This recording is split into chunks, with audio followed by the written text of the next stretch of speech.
Homeboy Industries was born in 1988 during the time I was pastor of the poorest parish in the city of Los Angeles, nestled in the middle of two public housing projects, Pico Gardens and Aliso Village.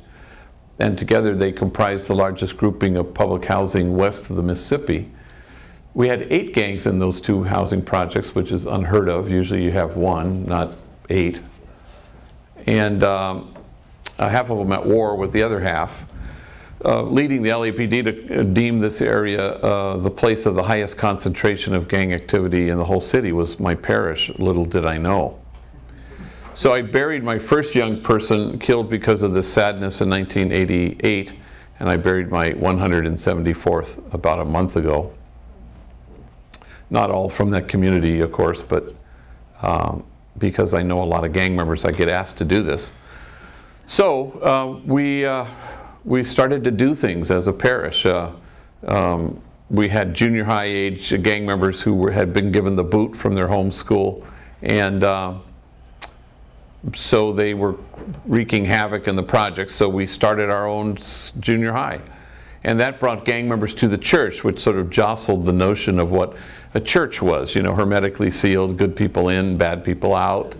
And that was a challenge to all of us. And then the gang members said if only we had jobs, and so all of us, myself and the women mainly, we went marching around the factories that surrounded the projects in search of felony-friendly employers, and that wasn't so forthcoming.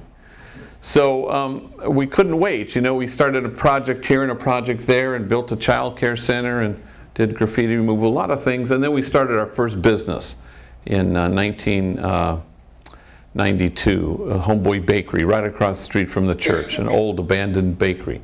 1 month later, we had Homeboy Tortillas in the Grand Central Market. Once we had plural, we came up with the highfalutin Homeboy Industries, as if there was any industry involved in this venture.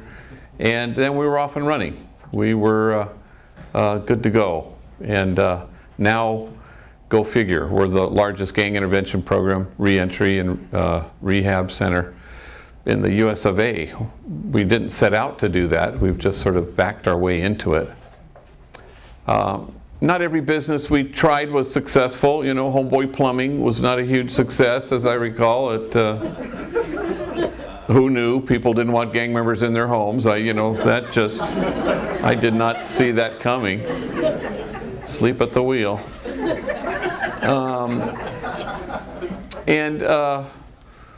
And we just responded, you know, concretely to anything that came up. You know,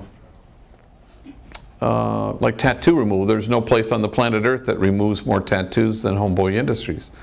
And we have a dedicated clinic, state-of-the-art equipment, 3 laser machines, 12 doctors, 4,000 laser treatments a year, 4,000 patients who are currently ongoing to get their treatments, 3,000 awaiting even their first treatment.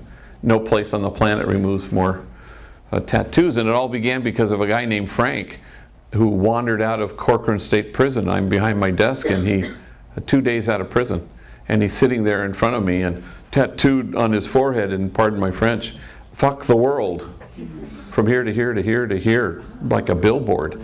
And he said, "You know, I am having a hard time finding a job."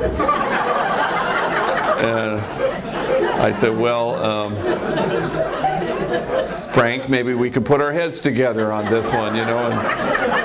And I'm imagining, "Do you want fries with that?" And "No, we don't want fries with that." So I hired him immediately, and he worked at my bakery, and he just, in a little corner of the bakery, he would just bag bread. And then I went in search of you know, a doctor who'd be willing to deal with Frank's angriest moment in his life, you know, and I found one at White Memorial Hospital. He gave me 1 hour every 3 months. And pretty soon I had a waiting list of 2,000 people, and so we grew from that point, and now we're quite large. We owe it all to Frank, who, parentheses, showed up in my office not long ago. He's now a security guard at a movie studio, and there's not even the slightest trace of this outburst on his forehead.